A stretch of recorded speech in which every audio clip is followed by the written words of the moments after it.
we're going up to Dyersville, the Field of Dreams, where 4-2 West Branch, who's won 4 in a row, is at 4-1 Dyersville Beckman, who's also won 4 in a row and unbeaten in district play. Did Beckman lose a game to COVID? They did. So they started, and I'm probably going to mess this up a little bit, but they were supposed to play Regina. That was when Regina picked up the Pleasant Valley game. Okay, so the first game of the year. Yep. So they started, I think, in quarantine. Well, yeah, that would have been week 1. So they started, or I shouldn't say that. I'm presuming that they started with some COVID concerns, some scheduling changes. I'm trying to just cover my bases here. I haven't that was a long time ago, and like we talked about in the last pod, so many things change on the fly now that But they had some issues with that. They lost a game to Anamosa. I think that was a regular scheduled game for them, but that might have been an addition. I'm not positive. And then they've been really good. This is another game this week. Like I said, this is a really good game too. There's a lot of good games this week. We picked a good week to start doing this, but I think these are 2 really even teams. They played last year, and I think West Branch got them by a couple touchdowns, I believe. I don't know if I had that on my notes or not, but we talked about this a little bit the other day, and I didn't have the numbers in front of me, Rob. I felt like when I watched West Branch in that Wilton game, you could just see, like we talked about it with Stolen, but you could just see the light bulb come on a little bit when they kind of said, here, not just playing better, but here's what we are. And again, we've talked about this a lot with our teams, and I say it all the time, but it's very true. We have so many good coaching staffs in this area. West Branch obviously is in that situation with Coach Peterson and his staff, but they lost so many guys from last year's team, so many seniors, and they brought back guys, difference makers in really key spots. Gavin Hirschman at quarterback, Jeff Bowie on the lines, but you're still kind of figuring out how all these other guys fit in Right. what they were. I watched them in week 3 lose to Cascade, and I think they threw it 49 times. And I just kind of felt like, and that you mentioned it, they fell behind 21-0. They had a pick 6, and you mentioned kind of the game flow. Mm-hmm. You kind of fall into some of that stuff sometimes, but that's not the way that West Branch wants to play. Right. And I think that week after that, they kind of figured out what they were. And it started for them. You talked about the complementary football with Solon. I think even more so with West Branch. They figured out what they were, and it starts for them on defense. The last 3 games, starting with that Wilton game, they've given up 169, 259, and 235 total yards. So they're giving up like 220 yards a game their last 3 games. And you consider that the game they gave up 259, that was the game at Maquoketa Valley. I didn't watch it. I don't have the play-by-play in front of me, but I know they were up big at halftime of that game. I mean, the game was decided in the first 2 quarters.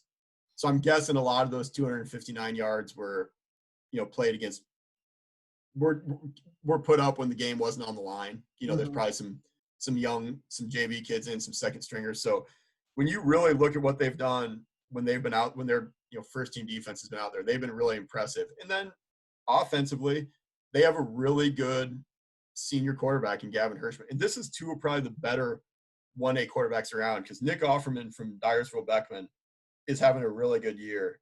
He's thrown for almost 900 yards, rushed for 303 yards.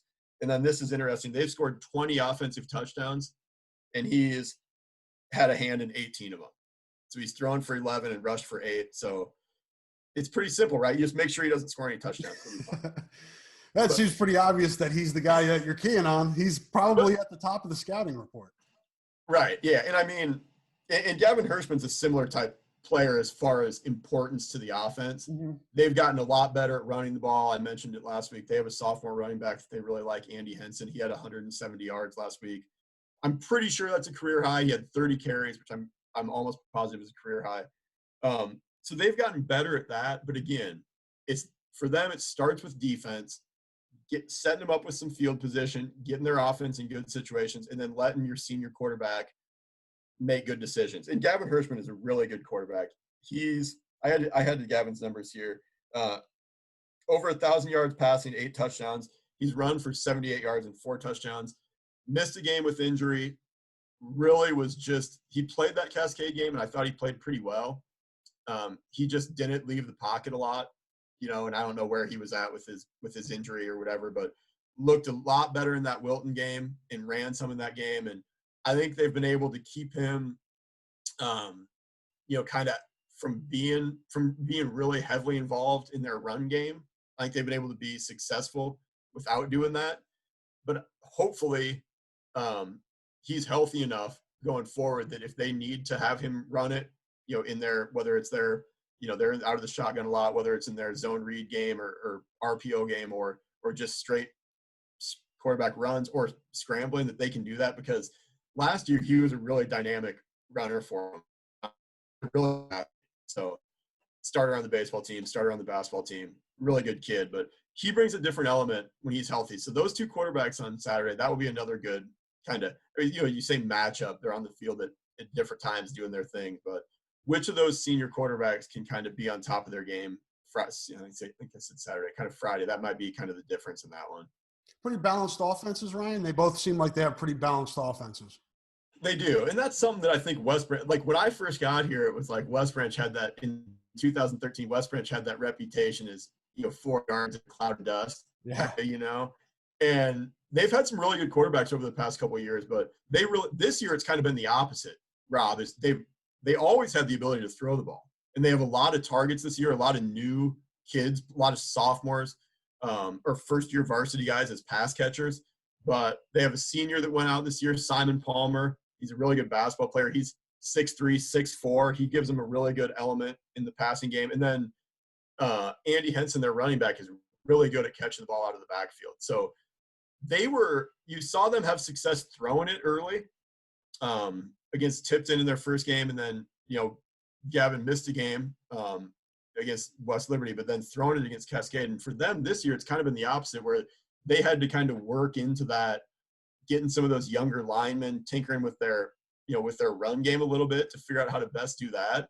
But since they've kind of hit their stride on that, again, it goes back to that complementary football. Right. They've been able to rely on, some longer drives, some more time-consuming drives, and let their defense be the focus of their game. Because I think we mentioned it last week, but their defense, I mean, they've got a guy with Bowie who, you've watched as an Iowa commit and just watched him as a high school player too.